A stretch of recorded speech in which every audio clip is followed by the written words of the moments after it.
யாவரும் எழுந்து நிற்போம். 104வது அதிகாரத்தை எடுத்துக்கொள்வோம்.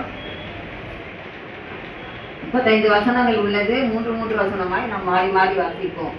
என் ஆத்துமாவே கர்த்தரை சோத்தரி, என் தேவனாகிய கர்த்தாவே, நீர் மிகவும் பெரியவராய் இருக்கிறீர். மகிமையையும் மகத்துவத்தையும் அணிந்து கொண்டிருக்கிறீர். ஒளி வஸ்திரமாக தரித்து வானங்களை திரை போல் விரித்திருக்கிறீர். தமது மேல் வீடுகளை தண்ணீர்களால் மச்சுப்பாவி, மேகங்களை தமது ரகமாக்கி காற்றினுடைய செட்டைகள் மேல் செல்லுகிறார்.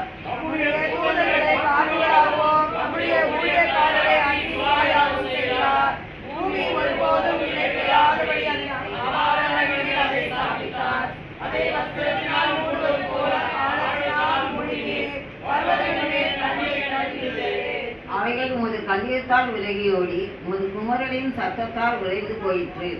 அவைகள் மலைகளில் ஏறி பள்ளத்தாக்குகளில் இறங்கி நீர் அவைகளுக்கு ஏற்படுத்தின இடத்தில் சென்றது.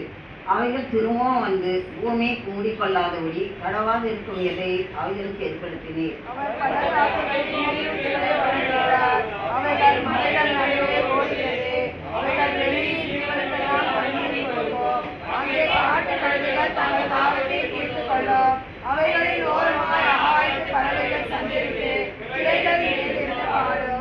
தம்முடைய மேல் வீடுகளிலிருந்து பகுதிகளுக்கு தண்ணீர் இறைக்கிறார். உமது கிரியைகளின் கலனாலே பூமி திருப்தியாய் இருக்கிறது. பூமியிலிருந்து ஆகாரம் உண்டாகும்படி அவர் மிருகங்களுக்கு புல்லையும் மனுஷருக்கு உபயோகமான பயிர் வகைகளையும் விளைவிக்கிறார். மனுஷனுடைய இருதயத்தை மகிழ்ச்சியாக்கும் திராட்சை ரசத்தையும் அவனுக்கு முகக்களை உண்டு பண்ணும் எண்ணெயையும் மனுஷனுடைய இருதயத்தை ஆதரிக்கும் ஆகாரத்தையும் விளைவிக்கிறார்.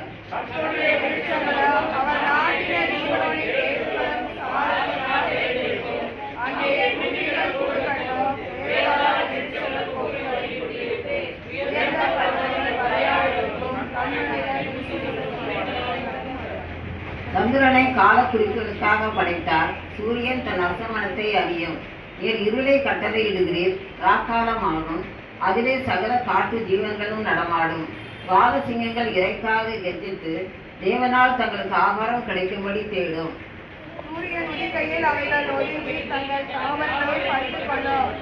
அப்பொழுது மனுஷன் சாயங்காலம் மட்டும் தன் வேலைக்கும் தன் பண்ணைக்கும் புறப்படுகிறார்.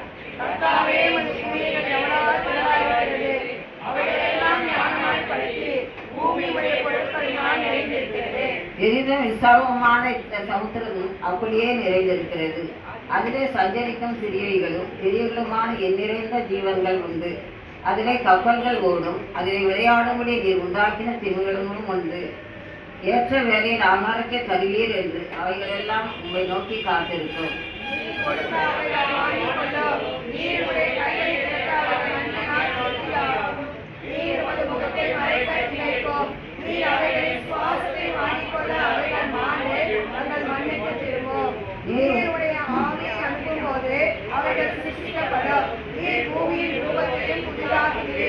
கர்த்தருடைய மகிமை என்றென்றைக்கும் விளங்கும். கர்த்தர் தம்முடைய கிரியிலே மகிழ்வார். அவர் பூமியை நோக்கி பார்க்க அது அதிரும்.